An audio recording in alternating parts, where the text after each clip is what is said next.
My wife's daughter insulted me in front of my entire family. When I confronted her, my wife snapped, "She's not your daughter." Don't correct her, I just smiled. The next morning, I canceled her university car and let reality do the teaching. Hello Reddit I+ here. I'll never forget that Sunday evening.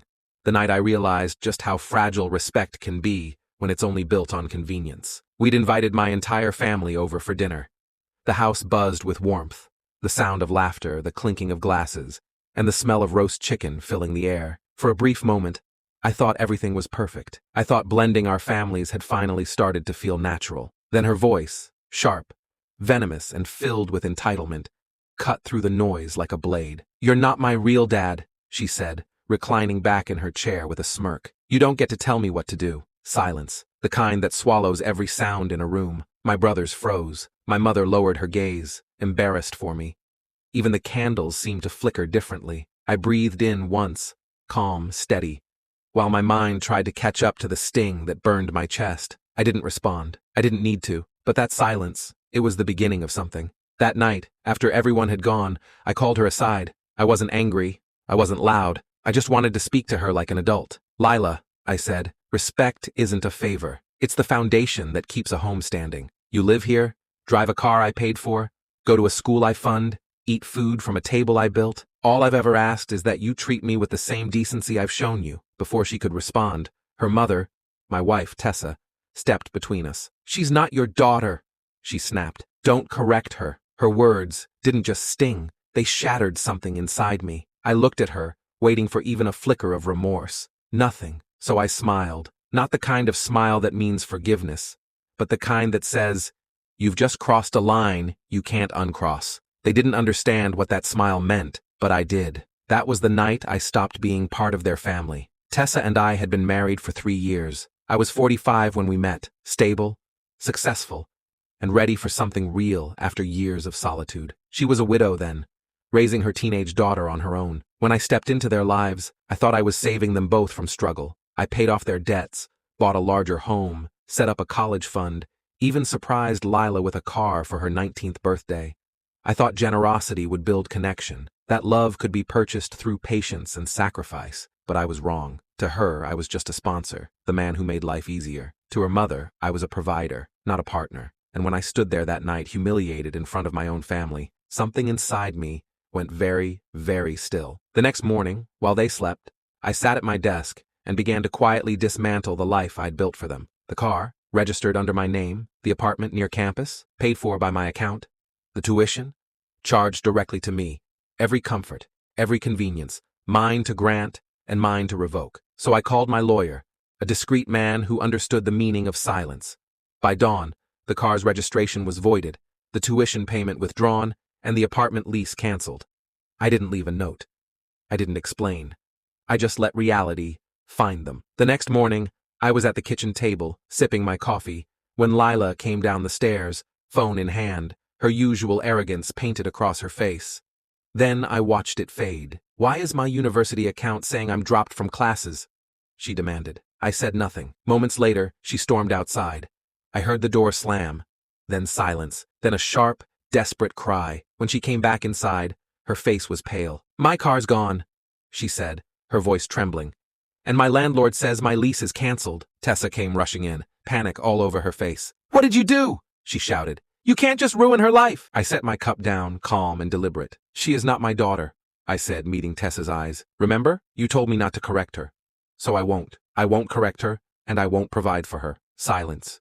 Heavy, suffocating silence. Lila looked lost for the first time in her life. The arrogance that once armored her had melted away, leaving only fear, but I wasn't finished. That day, I froze the joint bank account Tessa and I shared, the one she used for her salon trips, her lunches, her online shopping. I canceled the extra credit card she'd used so freely. Every luxury they'd built their comfort on, gone. By the end of the week, the ripple effects had reached them both. Lila couldn't re-enroll at university without payment. Her car sat impounded. Her friends stopped calling when they realized she couldn't afford the parties or the trips anymore. Tessa's circle began to shrink too. The whispers started, how the woman who once boasted about her husband's generosity was suddenly struggling to maintain her lifestyle. The night they finally confronted me, the house was eerily quiet. I walked into the living room to find Tessa standing by the couch, her eyes red. Lila sat behind her, small and trembling. "You've made your point," Tessa said softly, "but she's just a girl. Please stop this. I studied them both. The arrogance replaced by desperation, the entitlement gone. I didn't punish her," I said quietly. "I just stopped rewarding her." Lila whispered then, tears in her voice. "I'm sorry. It wasn't a true apology. Not yet. It was survival." I nodded once. "Actions have consequences," I said. "You both taught me that." Then I turned and left the room. For the first time in months, I slept soundly. Not because I'd taken revenge, but because I'd reclaimed my dignity. The next morning, the house was silent. Tessa and Lila had packed a few bags and gone to stay with a relative. I didn't stop them. I sat by the window with my coffee, watching the sunrise paint the street in gold. And for the first time in a long time, I smiled. Not the cold smile of that dinner night, but a quiet, genuine one. Respect is not a gift to be handed out freely. It's a currency, earned, not demanded. And I had finally stopped funding those who spent it carelessly. That was the day I understood something powerful. You don't lose people when you stop giving them everything. You lose parasites when you stop feeding them. And that, I decided, was the best peace a man could ever buy. It had been nearly 6 weeks since Tessa and Lila left the house. 6 weeks of quiet mornings, organized days, and peaceful evenings that didn't end in shouting or slammed doors. The house felt different without them. Lighter, calmer. I could hear myself think again. I'd gone back to my old routines. Morning jogs, evening whiskey, late-night reading by the fireplace. I had rediscovered something I'd lost in the chaos of marriage. Myself. But peace, as I learned, rarely lasts unchallenged. It started with a phone call. Unknown number. Sunday afternoon. I almost ignored it, but something told me to answer. "Hi, it's me," Tessa's voice. Small, uncertain. A far cry from the woman who once told me, "Don't correct her. What do you need?"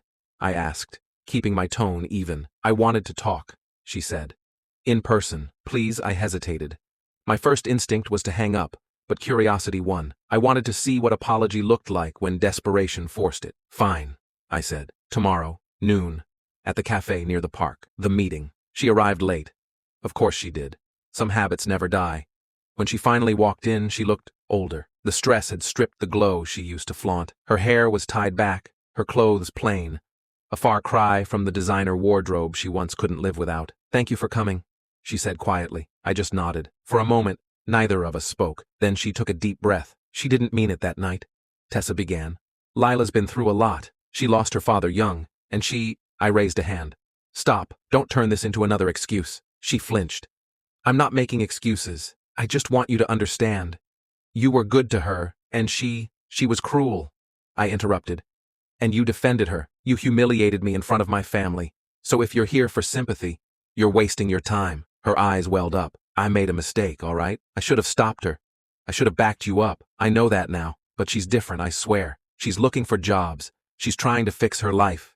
She misses you." That last line almost made me laugh. "She misses the life I gave her," I said. "Not me." Tessa looked down, silent. Then she reached into her purse and slid a photo across the table. Lila in a worn-out uniform, hair messy, sitting behind the counter of a small diner. "She's working now," Tessa said softly. "She's trying." I studied the picture. The same girl who once sneered at me for being just a stepdad now looked like life had finally introduced her to humility. But pity isn't the same as forgiveness. I pushed the photo back. "Good for her," I said. "She's learning what responsibility feels like." "She wants to see you," Tessa whispered. I leaned back, my expression unreadable. "Why? So she can apologize? And hope I put her back in college?" "No," Tessa said quickly. "Just to apologize.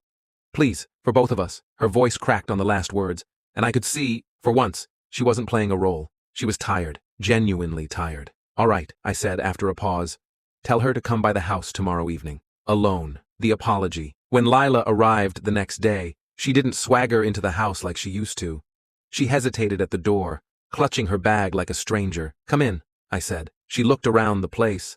The spotless living room, the neatly arranged furniture, the air that no longer carried her perfume or her mother's candles. It must have felt like walking into a memory she no longer belonged to. "I know you don't owe me anything," she began. "I just wanted to say, I'm sorry." Her voice trembled. I said nothing. She swallowed hard and kept talking. "I was angry for stupid reasons. I thought you were trying to replace my dad. You never did. You just wanted to help, and I treated you like a stranger." Tears welled in her eyes. You didn't deserve that. For a moment I saw the girl she could have been. Not spoiled or arrogant, just young and lost. I appreciate you saying that, I said calmly, but you need to understand something, Lila. Words don't undo actions. And forgiveness doesn't mean things go back to the way they were. She nodded quickly. I know, I don't want anything from you. I just needed you to know I regret it. Then she turned to leave. Lila, I called out. She stopped at the door. I hope you make something of yourself, I said quietly. Not because someone else builds it for you, but because you build it. Her lips trembled into a small, grateful smile. Thank you. And just like that, she was gone. A week later, Tessa tried again, this time through charm. She showed up one afternoon with a basket of homemade cookies, pretending it was just a friendly visit. I thought maybe we could start over, she said, setting them on the counter. I almost smiled. You mean you thought I'd forgotten everything? She sighed. I miss you. I miss us, no, I said softly. You miss the comfort. Her mask slipped then. The tears vanished, replaced with irritation. So what? You're just gonna stay alone forever? That's your big plan? Peace, I said simply, is better company than betrayal. She scoffed, grabbed her basket, and stormed out. The door closed, and I knew it was final this time. Months passed. Life settled into a rhythm I hadn't known I needed. I focused on my business, traveled for work, even reconnected with old friends I hadn't seen in years. I started volunteering at a mentorship program for underprivileged teens. Kids who reminded me of what real gratitude looked like. Funny thing is, those kids listened more in one afternoon than Lila had in 3 years. One of them, a shy 17-year-old boy named Aaron, asked me one day, "How do you know when to stop helping someone?" I smiled faintly. When helping them starts to hurt you. He nodded slowly, as if the truth of it had to sink in. And as I said it, I realized that lesson wasn't just for him. It was for me, too. Nearly a year later, I received a letter in the mail. The handwriting was familiar. Dear David, it began, I wanted to thank you. I got into a community college near home. I'm paying for it myself. Mom and I are doing better. I don't expect forgiveness, but I wanted you to know I'm grateful for everything you did. You taught me more than you know. It was signed, simply, Lila. I folded the letter carefully and placed it in my desk drawer. Then I went to the porch, sat down with my evening coffee, and watched the sunset. For the first time, I didn't feel bitterness. I didn't feel revenge. Just quiet satisfaction. Because in the end, they both learned the one lesson I'd been trying to teach all along, that respect isn't owed, and love isn't free. And I, finally, was free too.